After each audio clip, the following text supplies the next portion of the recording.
Hi, everyone. How are you? Hope you are well. So, today I'm going to talk about the real estate market and what is going on with commercial real estate in particular. Commercial real estate is 5 units or more. That is considered commercial real estate. So, there is a headline in the media talking about commercial real estate and how it's connected to the banking crisis. The interest rates were hiked again, right? So high interest rates mean that it's going to cost more money to borrow. So high interest rates, high borrowing costs. So commercial real estate is in the headlines as being in trouble. Reason being that a lot of the spaces are empty because people are working remote now. So people that do big time real estate, commercial real estate investing, they aren't using their own money, even though they have the money. They're getting the money from other sources. So, according to this article, this year, $270 billion in commercial mortgages are set to expire, 1.4 trillion over the next 5 years. So, what they do is they take out a loan for a whole bunch of money, right? So, it's time to pay this money back now. So, what they do is they refinance. So, what is refinancing? Now, this is not all, but of the this is what some of them do. So, so you got this loan, this big loan for all this money. So now it's time to pay. So they refinance. So what is refinancing? Refinancing is you take out a new loan and you pay off this loan that's due. So the benefits of refinancing is that usually people do it for a lower interest rate, reduce monthly payment. But in the end, what's happening if you refinance something? First of all, you never want to refinance if you already have a good interest rate. So, say for example, you already have a property at a 2% interest rate because you bought it a long time ago. So, now is not the time to be refinancing when the rates are real high because it wouldn't make sense if you got a 2% because you bought it long time ago as opposed to it's around 6.7 now. So if you were to refinance something at 6.7 and you have two, that wouldn't make any sense.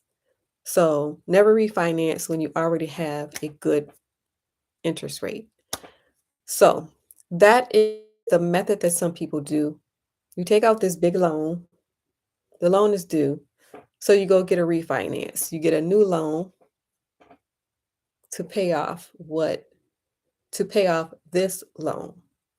The kind of refinancing is that they give you a longer term, so you're paying interest over a longer amount of time. So in the end, you're ending up paying more money than normal just because the time is longer. You're paying this interest over a long time, meaning that you're paying more money as opposed to never refinancing.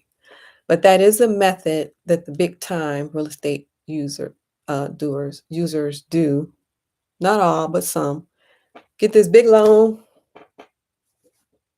Now you got to pay this loan. Go get a refinance. Kick out a new loan. Pay off this loan. So that's a normal method for some big time real estate investors. However, because of this banking crisis, there is a problem. And that problem is that it is no longer affordable to get this loan from the banking system because of these high interest rates leading to high borrowing costs. Also, the lenders have decided to become more stricter in their lending practices. So, commercial real estate is running into trouble now because the normal method of refinancing, they are having difficulty refinancing. There are also fewer deals getting done and access to capital is scarcer, according to the media. So, Signature Bank is in the headlines. They are a lender in New York to office towers and multifamily. So they have $36 billion in commercial real estate loans. Half have gone to apartments. So this is Signature Bank. They gave out $36 billion in commercial real estate loans in New York. But Signature Bank was one of the banks that is currently having problems. But this money is still due. High interest rates. There is a company by the name of Columbia Property Trust. They actually defaulted. They owe $1.7 billion, which is tied to 7 buildings. So Columbia Property Trust, they own 7 buildings in New York, San Francisco, Boston, Jersey City, and New Jersey. They defaulted. Then you have Brookfield Asset Management. They owe $750 million in debt. They own 52-story towers in Los Angeles. They defaulted. So you have the banking crisis, and then you also have these big, huge people who are in commercial real estate who are defaulting on their loans. So 60% of the banks are reporting tighter lending for non-residential and multifamily. So the lending is getting even tighter from the banks. 60% of banks are reporting tighter lending for non-residential and multifamily. So the end result is that they defaulted. They're being forced to sell these huge, big buildings. They're being forced to sell them at a large discount that they didn't expect. And the owners are struggling to refinance at affordable rates. So they're having difficulty with this method of refinancing. Again, that is taking out a new loan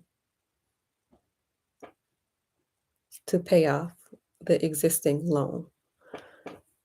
So they're having trouble when it comes to refinancing. All right, sellers, they want to sell at a reasonable price. They're looking for the same prices they were able to get in 2021. However, the buyers on the other end are hesitant about buying. They're not going in and actually buying. So this is what's going on in the commercial real estate space. You have these big, huge trust funds defaulting.